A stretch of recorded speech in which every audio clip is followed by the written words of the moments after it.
Ассалому алайкум дӯстон, хуш омадед ба шабакаи мо. Дар навори имрӯза оиди тозатарин ва муҳимтарин хабарҳо аз ҷаҳони ММА гап мезанем. Моро бо лайк ва комментариҳои худ дастгирӣ кунед. Мо бошад наворро оғоз мекунем. Амрико рафтан ва маоши хуб кор кардан орзуи бисёри мову шумост. Барои орзуҳои худро амалӣ кардан ва ба Амрико рафтан, мо бояд ҳамаи имкониятҳоро истифода барем.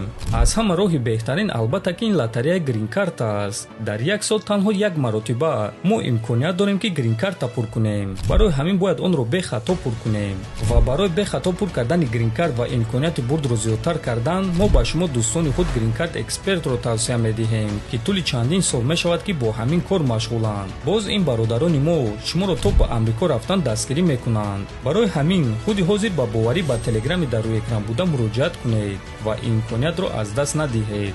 ҷангвари бебохти вазни миёна Шарапуддин Магомедов оиди муҳорибаи зидди Армен Петросян фикрҳои худро баён кард. Вақте ки ба ман ин муҳорибаро пешниҳод кардан қабул кардан душвор буд, чунки ман зидди Армен ҷангидан намехостум.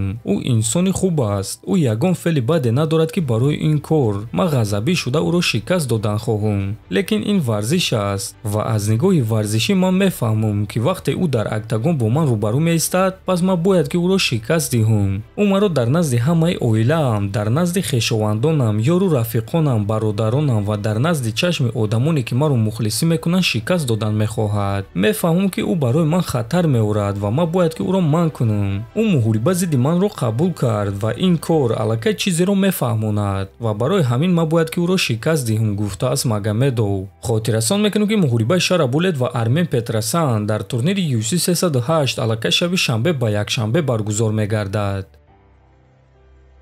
Чемпиони пешинаи вазни нимсабук UFC Александр Волкановский гуфт ки ғалаба дар муҳориба зидди Холлвей ба Илия Топурия чӣ оварда метавонад.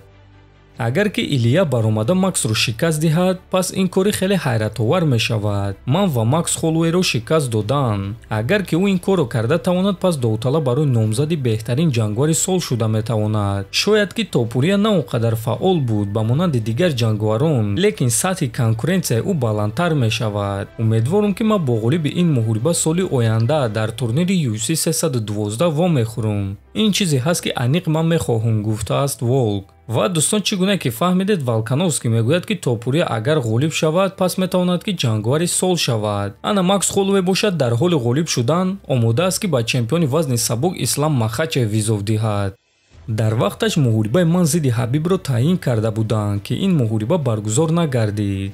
Ислам Махачевро бошад одамон версияи дуюми Ҳабиб меноманд. Ман санҷидан мехоҳам. Ин чиз ба ман дар кор аст ва ман зидди ин шахс ҷангидан мехоҳам. Албатта вазифаи рақами як ин Илия Топурия аст, аммо чаро ки баъди ӯ ман бо Ислам Махачев наҷангум. Ислам ягон вақт оиди муҳориба зидди ман гап задагӣ нест, ҳатто нигоҳ нокарда ба он ки ман дар вазни сабук шахсеро шикаст додам ки бояд бо Ислам меҷангид. Агар ки ман Топурияро шикаст дода тавонам ва Ислам барои муҳориба зидди ман розӣ шавад, пас тамом, ин чизе ҳаст ки ба мо дар кор аст. Мо ин корро мекунем, гуфтааст Холлвей. Ва дӯстон, дар ҳақиқат Макс Холлвей бояд ки бо Ҳабиб Нурмагомедов дар турнири UFC 223 меҷангид. Вақте ки Тони Фергюсон осеб гирифт ва аз муҳориба зидди Ҳабиб даст кашид, Холлвей ин муҳорибаро дар муддати кӯтоҳ қабул кард, аммо дар вақти вазнкамкунӣ саломатии ӯ бад шуд ва табибони UFC ба ӯ иҷозати баромад кардан надоданд. Ҳамин гуна муҳорибаи онҳо барҳам хӯрд. Ана Ҳабиб бошад дар ҳамон турнир Эли Аквинтаро шикаст дода чемпиони вазни сабук шуд. Акнун чӣ гуна ки мебинем, Макс мехоҳад ки ин таърихро давом диҳад ва бо дӯсти наздики Ҳабиб Ислам Махачев муҳориба гузаронад. Ба фикри шумо дӯстон, агар ки муҳорибаи онҳо баргузор гардад, чӣ гуна ва ба фоидае ки ба анҷом мерасад, метавонед фикрҳои худро нависед.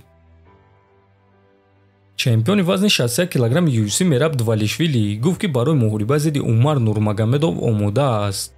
бале, UFC ба ман гуфтанд ки бо Умар моҳи декабр муҳориба гузарон, лекин ман ба онҳо гуфтам ки моҳи феврал ё март ҷангидан мехоҳам. Акнун Умар дигар муҳорибаро қабул кард ва ман дигар ягон чиз дар ин бора намедонам. Чӣ гуна ки ман аллакай гуфтам, соли 2025 ман 3 муҳориба гузаронидан мехоҳам ва ман розиам ки муҳорибаи навбатии худро зидди Умар гузаронам. касеро ки UFC ба ман пешниҳод кунам бо ҳамон меҷангум. Ман ягон вақт барои худ рақиб интихоб кардагӣ нестум ва карданӣ нестум, гуфтааст мераб. Ногуфта намонад ки умарро муҳориба зидди Сонг Ядонг интизор аст, аммо то ҳол ташкилоти UFC муҳорибаи онҳоро расман эълон кардагӣ нест. Дар ҳамин ҷо дӯстон, навори мо ба анҷом мерасад. Фикру ақидаҳоятонро нависед, ҳатман дар YouTube канали мо обуна шавед. То боздид, хонободу сарбаланд бошед.